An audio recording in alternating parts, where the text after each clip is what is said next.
여러분, 요셉이 형들을 만난 그 시간의 간격이 얼마나 될까요? 요셉이 팔려갔던, 형들에게 팔렸던 그 나이가 17살이다. 이렇게 성경에 기록이 되어 있죠. 그리고 애굽의 총리가 된 나이가 30세라 했습니다. 그리고 오늘 본문의 사건이 일어나는 때는 풍년의 7년이 기간이 지나고 흉년의 두 번째 해에 해당하니까 7년이 지난 것이죠.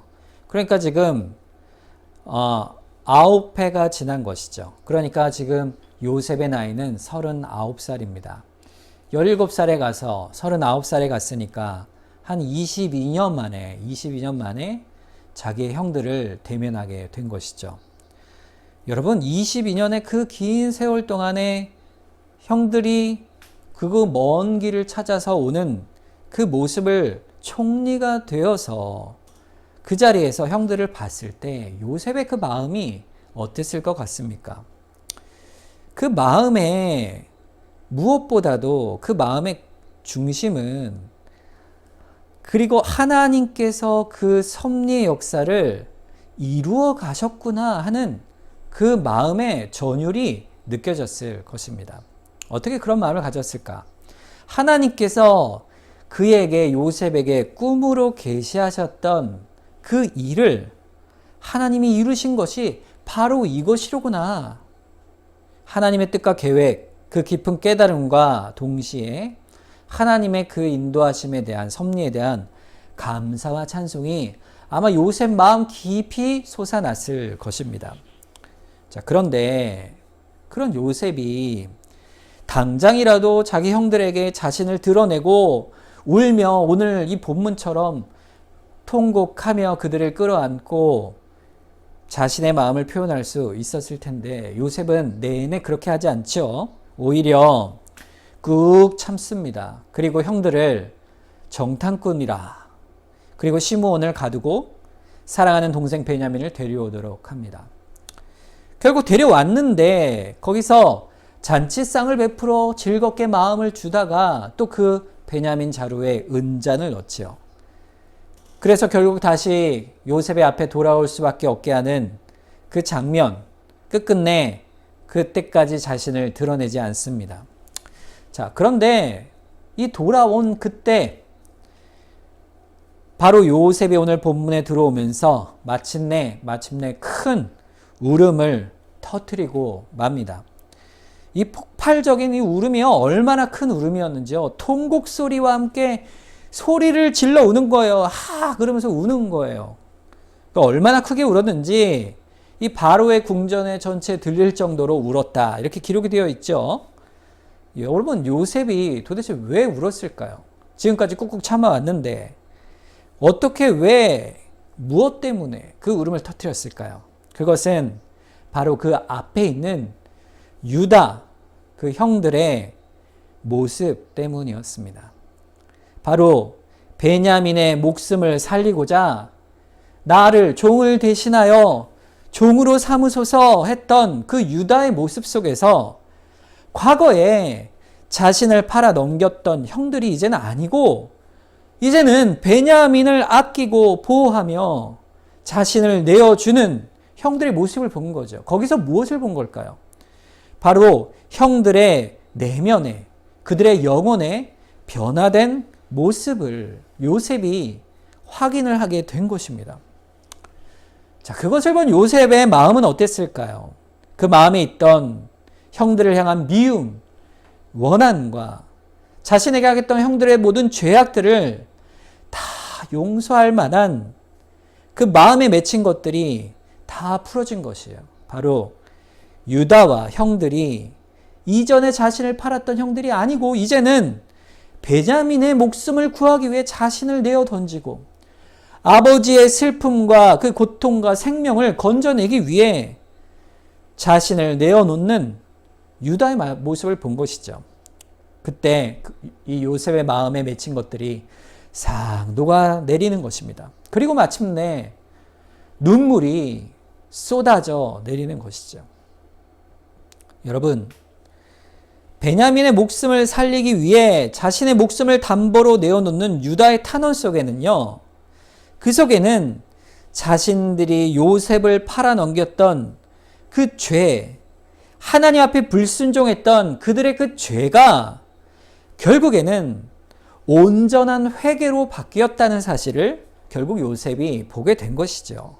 그러니까 이제는 유다와 그 형들이 하나님 앞에 또 요셉 앞에 온전한 회개자의 모습으로 세워져 가는 것입니다. 형들의 회개는요, 그냥 마음에 아유 내가 잘못했네, 감정으로만 아유 내가 잘못했네요, 이렇게 생각으로만 한 회개가 절대 아니에요.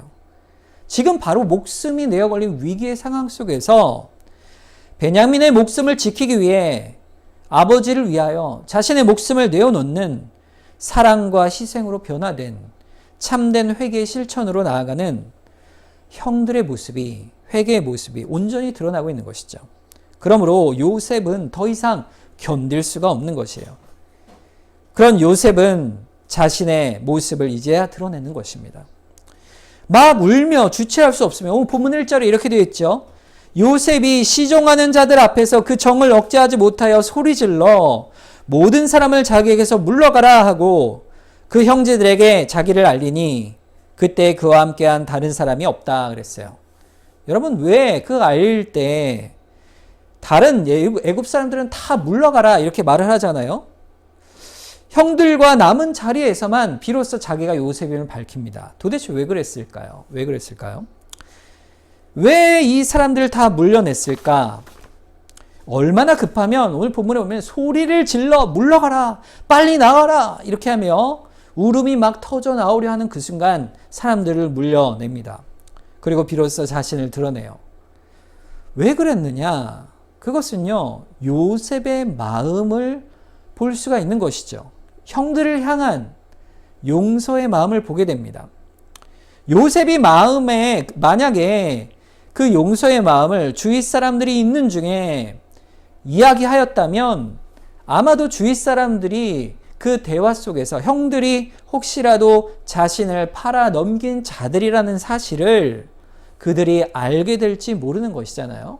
자, 그러면 형들과의 관계 속에서 풀어야 할 이 문제가 애굽 사람들에게 알려져서 형들이 와서 살아갈 때 손가락질을 당하지 않도록 형들을 보호하는 요셉의 마음이 여기 속에 들어있는 것이에요. 여러분, 이 요셉이 용서와 긍휼로 덮어가며 세심하게 그들을 배려하는 것은요, 이미 그 마음속에 형들에 대한 용서로, 사랑으로 이미 그들을 덮고 있는 것이에요. 요셉의 사랑이 그렇게 드러나는 것입니다. 바로 요셉이 완전히 그들을 용서하여 그들을 덮어버립니다. 요셉은 그래서 비로소 자신을 알리죠. 본문 3절에 보면 요셉이 그 형들에게 이르되 나는 요셉이라 내 아버지께서 아직 살아계시나이까? 형들이 그 앞에서 놀라서 대답하지 못했다 그랬어요. 여러분, 요셉이요, 이미 여러 번 아까도 들어왔을 때 이미 형들에게 아버지가 살아계시다는 사실을 이미 들었어요. 이미 들었잖아요. 그런데 다시 또 여기서 내 아버지가 아직 살아계십니까? 라고 물는 것이 도대체 왜 두 번이나 이렇게 묻는 것일까? 그것은 몰라서 묻는 게 아니라 이 말 속에서도 요셉의 그 마음이 드러나게 됩니다. 내가 요셉이요, 내가 내 아버지 아들 요셉이요, 내가 바로 당신들의 형제입니다 라는 이 말의 뜻이죠. 이전에는 너희 아버지가 살아계시느냐 물을 수밖에 없었던 요셉이었지만 이제는 내 아버지 그분이 살아계십니까? 라고 말함으로 내가 바로 내 아버지 야곱의 아들이요, 우리가 바로 형제들이요, 또 우리가 언약의 자손, 한 자손입니다 라는 자신의 신분을 그대로 드러내는 그러한 말이 어떤 것이죠. 야곱이 자기 아버지가 야곱이라는 것을 드러낸 것은 자신이 또한 언약의 후손이라는 사실, 그러한 존재요, 신분이라는 것을 다시 한번 이야기하는 것이죠. 그들에게. 아브라함과 이삭과 야곱으로 이어지는 그 계보 안에서 하나님의 언약, 야곱이 내 아버지일 때 비로소 하나님의 언약 안에 있는 내 하나님이 되는 것이죠. 그러니까 내가 그 언약 안에 있는 그 요셉입니다 라고 형들에게 고백하는 거예요. 그러니까 이 고백 속에는요, 사실 매우 중요한 신앙의 고백이 들어있는 것이에요. 내가 다시 언약의 가문에 그 회복 속에 들어갑니다. 내가 주의 백성입니다. 내가 교회의 일원입니다. 아브라함과 이삭과 야곱의 언약 속에 있는 자입니다. 내 아버지의 아들입니다. 이렇게 말하는 것이죠. 요셉의 마음이 그 안에서 너무 감격하고 기뻐하며 형들에게 다시 한번 자신을 드러내는 것입니다. 여러분, 근데요, 요셉이 이 기쁨과 이 마음에 참 큰 용서와 은혜가 있지만, 여러분, 반면에 형들은 어땠을 것 같습니까? 형들이 이 말을 듣자마자 어땠다고 돼 있어요? 놀라서 말을 못합니다. 무시무시한 그 애굽의 총리, 자신들을 죄인으로 붙들어 놓은 그 총리가 요셉이라고? 그 요셉이 바로 이 총리라니 말도 안 되는 그 상황이 일어나게 되는 것이죠. 여러분, 형들의 마음이 어땠을까요? 굉장히 충격이 밀려왔겠죠. 놀랐겠죠. 그 다음에 따라오는 감정이 무엇이겠습니까? 두렵겠어요? 아니면 기뻤겠어요? 기쁘게도 했을까요? 두려웠을까요? 여러분, 어땠을 것 같으세요? 두려웠어요. 왜 그랬을까요?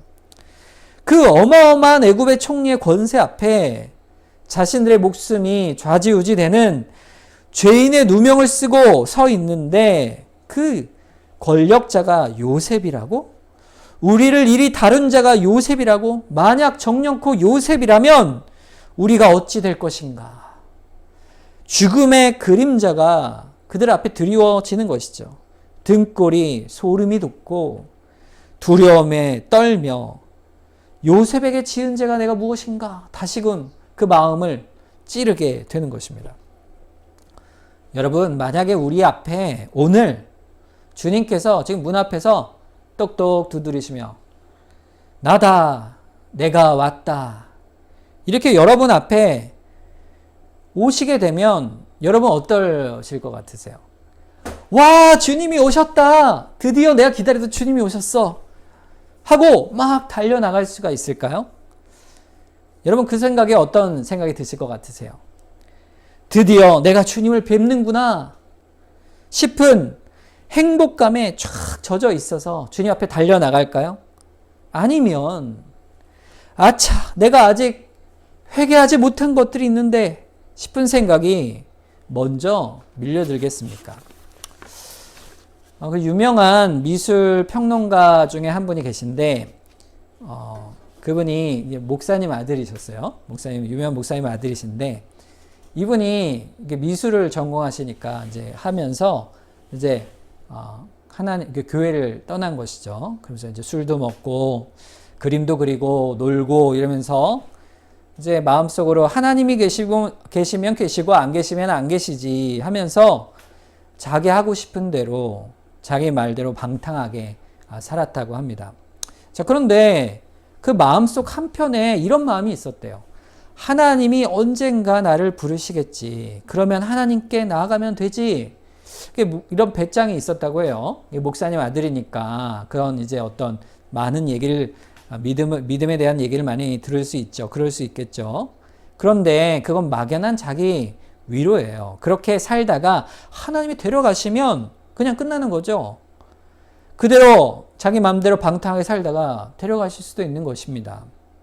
그런데 어느 날 이분이 갑자기 넘어진 거예요. 그래서 머리를 세게 부딪혀 다치게 됩니다. 그래서 병원에서 입원하게 됐는데 이분이 그 순간에 아차, 이제 죽는구나 싶었을 때 제일 먼저 떠오른 생각이 뭐였냐면, 아직 하나님 앞에 회개할 게 아직 많이 남아있는데, 아직 회개하지 않았는데, 이 생각이 번개처럼 머릿속을 스쳐 지나갔다고 그렇게 간증을 하시더라고요. 그런데 다행히 회복이 돼서 그가 생명을 보존하게 된 뒤로는 하나님 앞에 정말 진정한 회개를 하게 되었고, 이전과 완전 다른 믿음의 사람으로 바뀌게 되었다. 이런 간증을 제가 들은 적이 있습니다. 여러분, 주님을 우리가 배웠을 때 성경에 나오는 많은 사람들이 주님 앞에서 서게 되면 기뻐하게 될까요? 오히려 그분의 거룩함과 신성을 경험하는 그 순간에 감히 주님의 곁으로 우리는 나아가질 못합니다. 왜 그럴까요? 두려움 때문이에요. 그 두려움은요, 자기 영혼 깊은 바닥에서부터 솟아나오는 모든 죄의 쓴 뿌리들이 다 우리 마음속에서 일어나기 때문에 그런 것입니다. 이 죄가 다 용서받았는지, 정말로 하나님의 그 빛 가운데 거할 수가 있는 것인지에 대해 순간 두려운 마음이 밀려오게 되는 것이에요.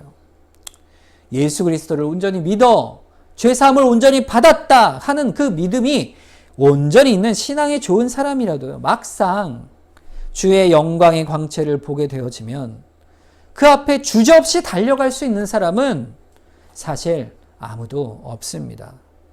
우리가 예수님을 믿고 죄의 용서에 대한 확신을 갖고 있지만 살아가면서 늘 마음속에 성령께서 우리에게 일깨워 주시는 말씀으로 일깨워 주시고 우리의 죄를 돌이키게 계속 우리를 깨우쳐 주시지만 우리가 안 고치잖아요. 안 고치잖아요. 그럴 때가 많잖아요. 내가 기도하고 이내 하나님 고쳐 주시옵소서 하면서도 이내 곧 잊어버리고 살 때가 많잖아요. 그러니까 결국은 우리는 그렇게 죄인이라는 사실을 깨닫게 되는 것이에요. 하나님이 말씀을 주시지 않습니까? 성령이 날 도와주시지 않나요? 오직 딱 한 가지, 주님 앞에 거룩한 삶을 살아갈 때 하나님 앞에 두려움을 갖게 되는 것은 바로 나의 모습 때문인 것이에요. 불신앙이요, 나의 고집이요, 하나님이 계속 순종하라 하지만 내 말로만 하지만 마음으로는 떠나 있는 나의 죄된 모습, 우리가 죄인임을 보게 되는 것입니다. 그것을 깨닫게 하실 때 우리는 하나님 앞에 엎드리게 되는 것이죠. 주님을 뵙는 그 순간에 바로 엎드려 나의 죄를 어찌합니까? 주님, 나는 죄인입니다. 주님 앞에 엎드려 저를 붙들어 주시옵소서, 고쳐 주시옵소서. 깊은 회개의 탄식이 우리 속에 솟아나게 하시는 거예요. 그것이 하나님의 섭리의 은혜입니다. 여러분, 오늘은 요즘 아이들은 할로윈 데이다 해가지고 밖에서 그 귀신들의 잔치죠. 그걸 한다고 해요. 사실 이날은요, 본래 종교개혁일이에요. 할로윈 데이가. 사람들이 그렇게 잘못되게 바꾸어 놓은 것이죠. 원래 이 종교개혁 주일은 10월 30일 오늘 날짜예요. 10월 마지막 주일이에요. 자, 이 종교개혁은요, 사실 잘못된 교회, 즉 교황이나 아니면 잘못된 교회의 모습들을 다시 말씀으로 돌이키기 위하여 마틴 루터가 95개의 반박문을 적어서 비텐베르크 성의 교회의 문에 붙여놓고 그것을 계기로 종교개혁이 일어나 우리가 지금 하나님의 말씀을 제대로 믿고 또 말씀을 제대로 배우며 하나님께로 나아갈 수 있는 이 놀라운 은혜를 누리게 된 것입니다. 그러니까 종교개혁은 하나님의 큰 은혜의 섭리죠. 자, 그런데 이 종교개혁을 이룬 마틴 루터는요, 결국 이 95개조 반박문을 통해서 무엇을 하려고 한 것일까요? 그것은 교회가 주님께서 가르치신 말씀으로 참된 회개로 돌이킬 것을 촉구한 것이에요. 결국 종교개혁의 정신의 근본은 죄에서 우리가 어찌할꼬 하고 하나님께로 나아가는 그 참된 회개로 나아오도록 불러내신 것이에요. 우리 존 칼빈, 우리 장로교, 이 개혁신학의 시작이라고 할 수 있는 칼빈 선생님도 이렇게 말씀하세요. 신자의 삶이란 무엇인가 정의할 때 한마디로 얘기하면 회개의 삶이다. 이렇게 정의합니다. 신자는 구원을 얻는 삶이죠. 하나님 앞에 값없는 구원을 얻었지만 이 구원은 회개가 없으면 잘못된 신앙일 뿐입니다. 우리 삶에 하나님의 거룩하심 앞에 회개로 나아가지 않는 구원이란 거짓된 구원일 뿐이에요. 여러분, 세상이 교회를 나간다 하는 신앙인들 중에 아니 나는 무슨 일을 해도 구원을 얻으니까 걱정 없어 라고 말하는 그런 사람들 있죠. 대표적인 구원파입니다. 구원파가 그랬잖아요. 죄를 회개하지 않아도 하나님이 어차피 예수 그리스도의 보혈로 구원해 주시니 우리는 구원을 얻는다라는 잘못된 신앙 속에서 이단이 된 것이지만 우리의 삶을 돌아보는 것이에요. 우리는 그러지 않는가? 우리가 하나님 앞에 우리의 죄로 인하여 두려워 떨며 돌이켜 회개하고 주 앞에 나아가지 않는가? 지금 요셉 앞에 서 있는 요셉의 형제들은 내가 죄인이요, 나의 죄를 지금 고백하며 죄 앞에 두려워 떨며 하나님 앞에 엎드려 있는 것이에요. 하나님은 오히려 그런 자들에게 구원의 은혜를 베푸시는 것입니다. 하나님께서 이러한 섭리의 은혜로 형들을 돌이켜 회개하는 자의 자리로 이끌어내고 계시는 것이에요. 요셉의 인생을 그렇게 인도하셨듯 형들에게도 그런 은혜를 부어주시는 것이에요. 하나님 앞에 두려워 떨고 또 요셉 앞에 자신들의 지은 죄를 기억하며 애통해하고 어찌할꼬 두려워 떨 그때에 회개로 나올 때 요셉이 이렇게 말을 합니다. 4절에 보세요. 요셉이 형들에게 이르되 내게로 가까이 오소서. 그들이 가까이 가니 이르되 나는 당신들의 아우 요셉이니 당신들이 애굽에 판 자라. 뭐라고 말합니까? 요셉이 내게로 가까이 오소서. 내게로 가까이 오라. 요셉이 이제 총리와 죄인의 관계가 아니라 형제의 관계로 따뜻한 부름으로 내게로 가까이 오라 불러내고 있는 것이에요. 주님께서 우리를 이렇게 불러내고 계십니다. 하나님 만물의 주인이시오 죄인이었던 우리의 관계에서 이제는 형제의 관계로 우리를 불러내시는 것이에요. 용서와 자비로 그리스도 안에 있는 자라면 누구나 심판의 부르심이 아니요 긍휼과 자비의 부르심으로 용서의 부르심으로 내게로 오라. 주님이 변함없이 항상 지금도 우리를 부르고 계시는 것이에요. 그래서 우리가 주님 앞에 지금 나와 있는 것이죠. 주의 부르심은 모든 우리의 허물을 다 덮으시는 거예요. 회개하고 주 앞에 나오는 자를 사랑으로 붙들어 내시는 그 은혜의 주님이십니다. 요셉이 형들을 형제로 불러내듯 주님께서도 우리를 형제로 부르세요. 히브리서 2장 11절에 보면 뒷부분에 처음 보면 거룩하게 하시는 이와 거룩하게 함을 입은 자들이 다 한 근원에서 난지라. 그러므로 형제라 부르시기를 부끄러워하지 아니하시고 그랬어요. 누가요? 거룩게 하시는 이 누구예요? 주님이시죠. 거룩함을 받은 입은 자 누굽니까? 바로 우리죠. 다 한 근원에서 났다. 아버지 하나님께로 났으니 그러므로 형제라 부르시기를 부끄러워하지 않으신다 그랬어요. 주님께서. 주님이 우리를 향해 형제여 나아오라. 내가 너희의 형제라. 우리의 큰 형님이라. 이렇게 말씀하시는 거예요. 어떻게 우리가 그 높으신 주님의 형제가 될 수가 있습니까? 주님이 우리와 형제가 되시기 위하여 친히 육신을 입고 이 땅에 오셨어요. 주의 사랑으로 이 땅에 오셔서 우리를 형제로 불러내신 것입니다. 요셉의 이 장면은 주님께서 심판주로 다시 오실 그때에 바로 주 안에 있는 자들을 불러내시는 그 음성을 똑같이 불러내시듯 불러내고 있는 것이에요. 얼마나 내가 너희를 보고 싶었는지 아는가?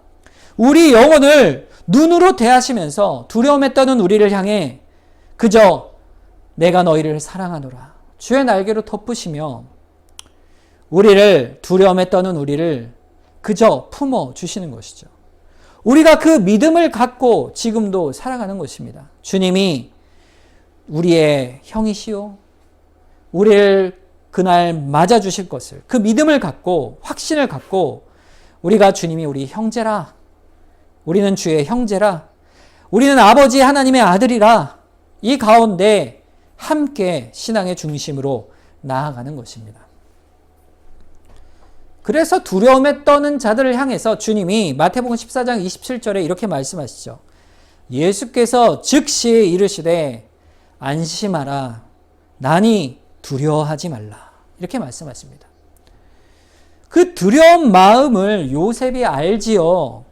그리고 요셉이 형들의 모든 회개를 통해 베냐민을 보호하기 위해서 유다의 그 탄원을 다 본 다음에 형들에게 즉시 이렇게 말을 합니다. 5절에 당신들이 나를 이곳에 팔았다고 해서 근심하지 마소서, 한탄하지 마소서. 하나님이 생명을 구원하시려고 나를 당신들보다 먼저 보내셨나이다. 하나님께서 그리하셨습니다. 두려워하지 마소서, 한탄하지 마소서, 근심하지 마소서. 이 말은 요셉을 우리가 팔았으니 이 일로 인한 죄를 우리가 어떻게 감당할까 하고 두려워하고 전전긍긍하고 불안해하는 그들을 향해서 위로하는 말이죠. 그 위로의 이유가 여기 드러나 있죠. 내가 이곳에 당신들보다 먼저 온 것은 내가 한 것이 아니라 누가 한 것이라고요? 하나님께서 우리의 생명을 구원하시려고 그렇게 하신 것입니다. 우리가 어찌하여 이런 죄악을 범하여 화를 당하게 되었는가 하면서도 자신들의 미련함과 악으로 인해 가슴을 치며 스스로 분노해하지 마십시오.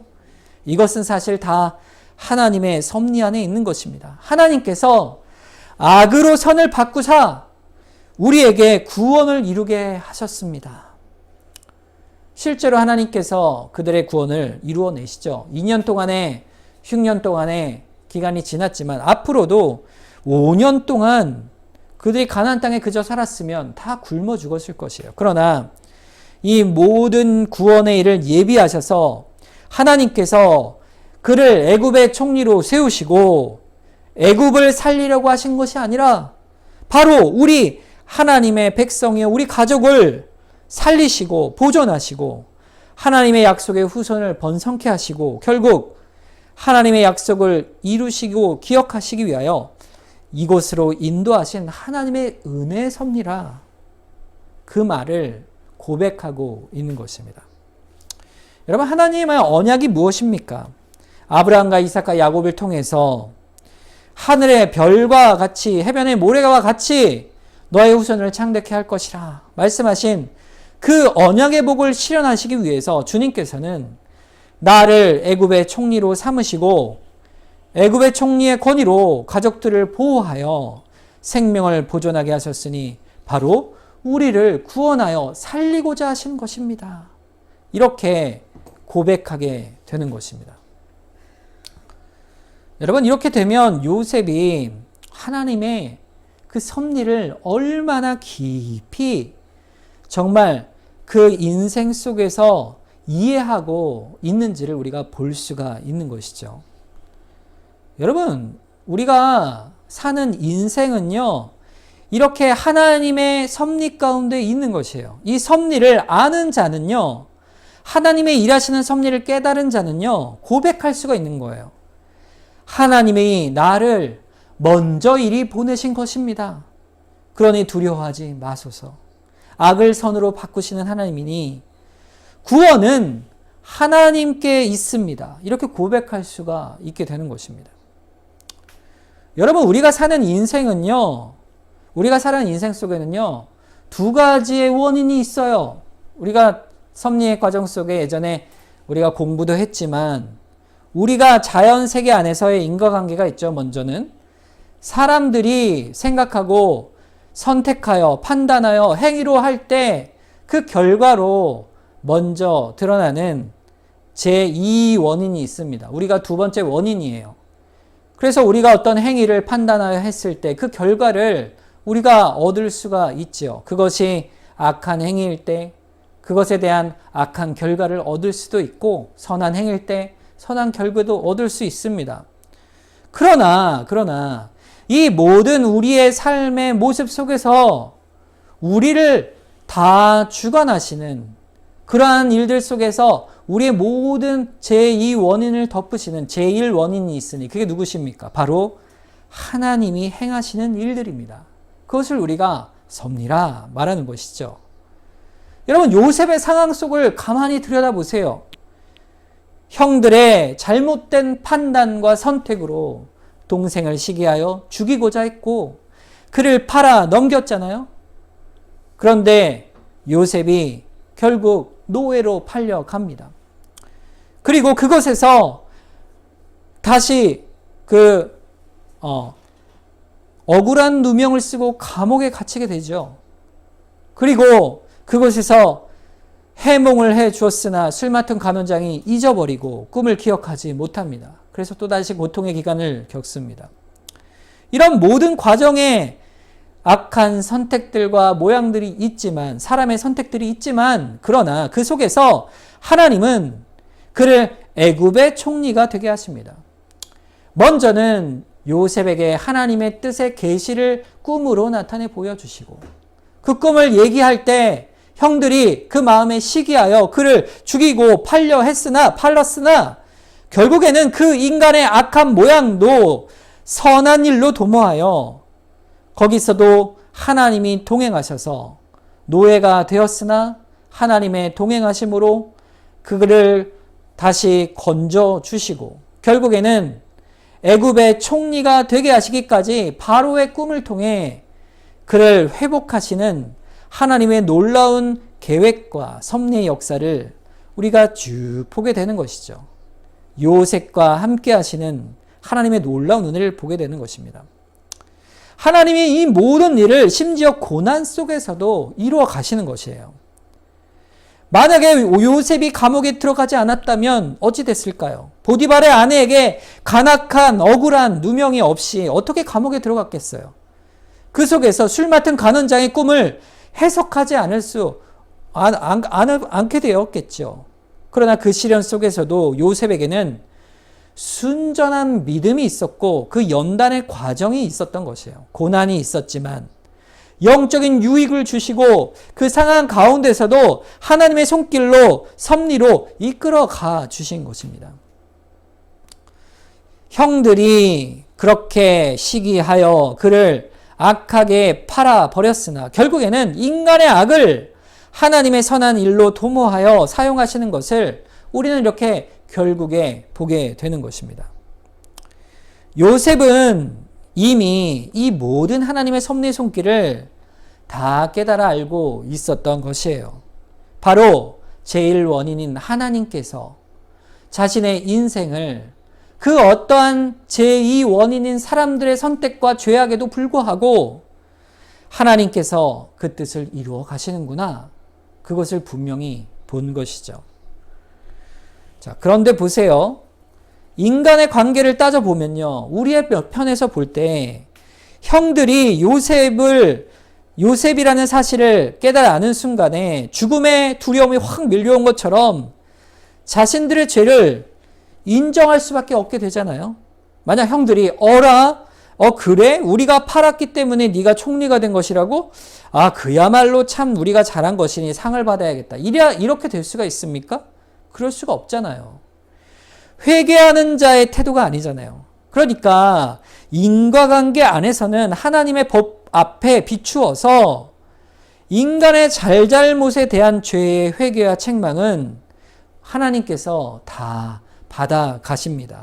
그러나 그럼에도 불구하고 인간의 모든 죄악에도 불구하고 하나님의 전체적인 작정 안에서는 자신의 목적하신 바를 다 이루어 가시는 거예요. 그러니까 이 요셉의 전체 삶을 이끌어 가시는 하나님의 주권의 섭리가 바로 오늘 본문의 말씀 속에 드러나 있는 것이죠. 하나님은 나를 이렇게 인도하여 내셨습니다. 요셉이 고백하게 되는 것이죠.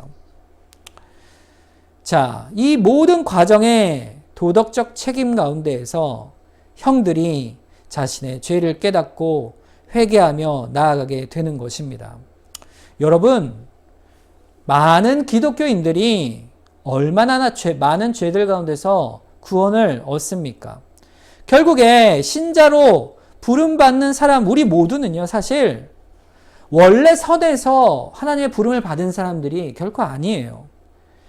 우리가 죄인이기 때문에 하나님께서 우리의 죄를 하나님 앞에 고백하며 회개하고 나아갈 때에 결국 하나님께서 우리를 의인으로 바꿔주시잖아요. 주님, 제가 죄를 지었습니다. 그런데 결국 그 죄 지은 것이 주 앞에 회개로 나아오는 하나의 계기가 되어져서 우리를 주의 자녀로, 의로 바꾸어 주시는 것이잖아요. 그것이 하나님의 은혜의 섭리인 것이에요. 우리 개개인의 삶이 그런 것처럼 우리가 살아가는 모든 역사가 그렇게 이루어져 가는 것입니다.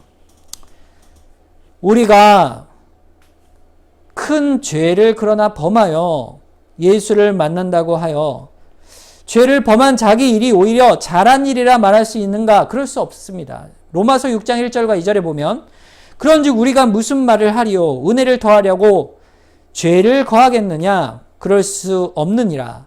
죄에 대하여 죽은 우리가 어찌 그 가운데 더 살리요? 죄가 크니 죄사함의 은혜가 크다 하여 범죄한 자가 내 일이 잘했다 할 수 있는가? 그럴 수 없다 이 말이죠. 마찬가지로 형들의 죄는 죄인 것입니다. 그렇지만 하나님께서는 그 죄를 깨달아 주 앞에 나아오도록 우리를 불러내시고 그 고난 속에서 우리가 헤아리지 못하는 모든 과정을 통해서 하나님의 뜻을 통해 우리를 돌이키게 하시는 놀라운 은혜를 베풀어 주시는 것이에요. 결국 변화시키셔서 회개하게 하시고 하나님의 백성으로 세워가시는 은혜로 우리를 인도하시는 그 섭리의 은혜를 베풀어 주시는 것입니다. 그것이 우리에게 주신 하나님의 구원의 은혜의 모습이에요. 여러분, 요셉은 어떨까요? 요셉은 우리가 보기에 정말 흠도 없는 이 요셉은 어땠을까? 요셉도 그 마음속에 형제들을 향한 마음이 어땠을까? 하나님이 어찌하여 나를 형들을 통해 팔리게 하셨습니까? 형들이 어찌 이럴 수 있습니까? 나를 형들에게서 팔리게 하신 하나님을 도무지 이해할 수 없습니다. 하며 원망을 하지 않았을까? 그럴 수도 있었겠죠. 그러나 요셉은 나중에 애굽의 총리로 세워졌을 그때에 얼마나 회개를 했겠습니까? 주님, 제가 무지해서 주님 앞에 불신앙의 죄로 갔습니다. 하나님 앞에 미련하여 저의 죄를 범하였습니다. 용서하여 주시옵소서. 그러지 않았겠어요? 여러분, 욥만큼 의로운 사람이 있었겠습니까? 그도 하나님께서 그 앞에 나타나셨을 때 그 앞에 뭐라고 말합니까? 40장, 욥기 40장 4절에 보세요. 보소서, 나는 비쳐나오니 무엇이라 주께 대답하리까? 손으로 내 입을 가릴 뿐이오니다. 아무 말도 할 수 없습니다. 주 앞에. 제가 어찌 의를 말할 수 있겠습니까? 42장 2절 3절. 주께서는 못하실 일이 없사오며 무슨 계획이든지 못 이루실 것이 없는 줄 아오니 무지한 말로 이치를 가리는 자가 누구니까? 나는 깨닫지도 못한 일을 말하였고 스스로 알 수도 없고 헤아리기도 어려운 일을 말하였나이다. 내가 주 앞에 회개합니다. 이렇게 고백하는 것입니다. 아무리 이 땅의 의인이라 할지라도요, 주 앞에 죄를 내어놓고 회개하도록 주께서 불러내시지 않으면 주 앞에 구원을 얻을 자가 아무도 없는 것이에요. 주님은 우리를 그렇게 변화시켜 가십니다. 하나님은 어떠신 분이세요? 그 백성을 향해 변함없이 불러내시는 하나님이세요. 하나님께서는 요셉이 어려움 속에 고난 속에 있을 때 그를 붙드시고 끝까지 함께하여 내셨던 하나님이세요. 그가 보디발에게 팔려갈 그때에도, 억울하게 감옥에 갇혀있을 그때에도 하나님은 그와 끝없이 동행하시고 함께하신 하나님이세요. 하나님은 그 백성을 향해 변함없는 하나님이십니다.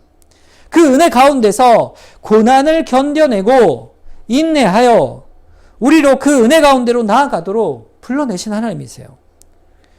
우리는 하나님 도대체 왜 이러십니까? 논쟁하고 하나님 앞에 따지고 나아가는 자들이 아니에요. 우리는 그 고난 앞에서 하나님의 뜻과 섭리를 믿고 소망 중에 인내하는 자들이에요. 우리는 어떻게 그걸 압니까? 하나님이 우리와 동행하심을 하나님께서 깨닫게 하시잖아요. 우리가 잠깐 사는 이 인생 속에 무수한 죄악 가운데에서 죄를 끊임없이 생각하며 살아가는 부패한 우리의 본성적 인생이지만 성령께서 우리를 중생하여 새롭게 태어나게 하셔서 그리스도의 은혜를 날마다 알아가게 하시고 말씀을 통해 돌이키게 하시고 하나님의 구원 안에 거하게 하셔서 우리가 어떻게 살아가든지 하나님의 선하심이 우리 인생 속에 드러나게 하셔서 하나님을 믿고 바라보고 찬송하며 감사하도록 우리의 인생을 불러내시는 것이에요. 하지만 우리는 연약하여 소견이 좁고 또 작아 하나님이 도대체 왜 이러십니까? 우리가 이러는 것은 자체는 잘못된 것은 아니에요. 어쩔 수가 없죠. 주님 왜 이러십니까? 이해가 안 갑니다. 하나님 그 뜻을 보여주시옵소서. 제가 어떻게 하면 이 고난을 이겨나갈 수 있으며 하나님의 뜻을 알 수 있겠습니까? 주님 도와주시옵소서 하며 주님 앞에 기도로 나아가는 거예요. 그러니까 주님 앞에 도우심을 구하며 긍휼과 선하신 뜻을 알기 위해 믿음 가운데 나아가는 것이에요. 그렇지 않고 불평하고 원망하면 잘잘못을 따지며 하나님께 원망하면 그것이 불신앙인 것이죠. 하나님이 하신 일이 무엇인지 우리는 알지 못하지만 우리로 하여금 그것을 헤아릴 수 있는 지혜를 주시고 견딜 만한 힘을 주시고 또 이 슬픔을 기쁨으로 바꾸어 주시길 하나님 원하옵나이다. 이 연약한 우리의 육신과 마음에 힘을 주시고 새 힘을 부어 주시옵소서 이렇게 기도하는 것이에요. 여러분 에베소서 3장 14절에서 19절에 보면 사도 바울의 기도가 등장합니다. 우리의 기도가 이 기도가 돼야 됩니다. 한번 읽어보겠습니다. 이러므로 내가 하늘과 땅에 있는 각 족속에게 이름을 주신 아버지 앞에 무릎을 꿇고 비노니 그의 영광의 풍성함을 따라 그의 성령으로 말미암아 너희 속사람을 능력으로 강건하게 하시오며 믿음으로 말미암아 그리스도께서 너희 마음에 계시게 하시옵고 너희가 사랑 가운데에서 뿌리가 박히고 터가 굳어져서 능히 모든 성도와 함께 지식에 넘치는 그리스도의 사랑을 알고 그 너비와 깊이와 높이와 깊이가 어떠함을 깨달아 하나님의 모든 충만하신 것으로 너희에게 충만하게 하시기를 구하노라. 이게 바울의 기도요. 아마도 요셉의 기도요. 또 우리의 기도인 것이에요. 이 만물의 각 족속의 이름을 주신 하나님, 즉 이 만물을 주관하시고 섭리하시는 그 하나님 앞에 무릎을 꿇고 빕니다. 성령으로 그 영광의 풍성함을 우리를 붙들어 주시되 우리의 마음의 속사람에 강건함을 주셔서 믿음을 굳게 하여 주셔서 그 어떤 곳에서도 주님의 지식을 알아 뿌리가 박혀 터가 굳어져 흔들리지 않는 믿음의 지혜를 주시옵소서 이렇게 고백하고 있는 것이에요. 여러분 요셉의 인생이 바로 이러한 인생이었습니다. 그가 살아온 인생이 이런 기도의 인생이었어요. 흔들리지 않고 주님 앞에 메어 달려 주께서 함께 하심을 깨달아 알고 돌이켜 주 앞으로 한 걸음 한 걸음 나아간 인생. 여러분 우리의 인생도 똑같은 인생인 것입니다. 지금 요셉이 형들에게 말한 것처럼 하나님이 우리의 생명을 구원하시려고 당신들보다 먼저 나를 애굽에 보내셨나이다. 이렇게 말하면 주의 사랑이 어떠함을 깨달은 자의 고백이 아닐 수 없죠. 그것밖에 없는 거예요. 주님이 나를 이렇게 하셨습니다. 고백하는 것이죠. 지금 요셉은 모든 것을 다 이해하는 자로 서 있는 것이에요. 그러나 요셉도 그때 당시에는 다 몰랐어요. 요셉도 몰랐어요. 형들에게 팔릴 때도 애굽의 총리가 될지 몰랐죠. 자신의 인생의 순간순간이 어떤지 모르고 그러나 그때 하나님을 바라보며 믿음으로 순종했던 것입니다. 보디발의 집에 갇혔을 때, 감옥에 갇힐 때, 내일이 어찌 될지 모르는데, 그런데도 오직 주의 사랑만을 믿고 한 걸음 한 걸음 믿고 나간 것이에요. 앞길을 모르고 나간 것이에요. 아브라함처럼 갈 바를 알지 못하나 그곳으로 가게 된 것입니다. 이것이 바로 믿음입니다. 하나님의 섭리를 순간순간 깨달아 할 때 우리의 믿음이 하나님을 더욱더 바라보게 되는 것이죠.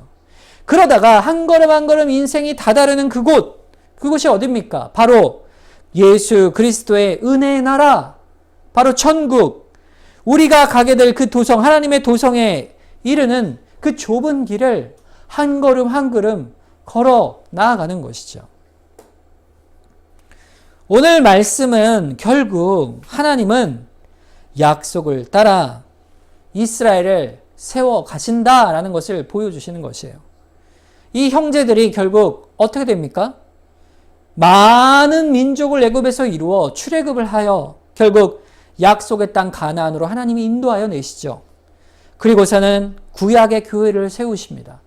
그리고 이 구약의 교회를 통하여 다윗의 후손으로 오시는 메시아 그리스도께서 이 땅에 오셔서 큰 구원의 역사를 우리에게 이루어 주시지 않습니까?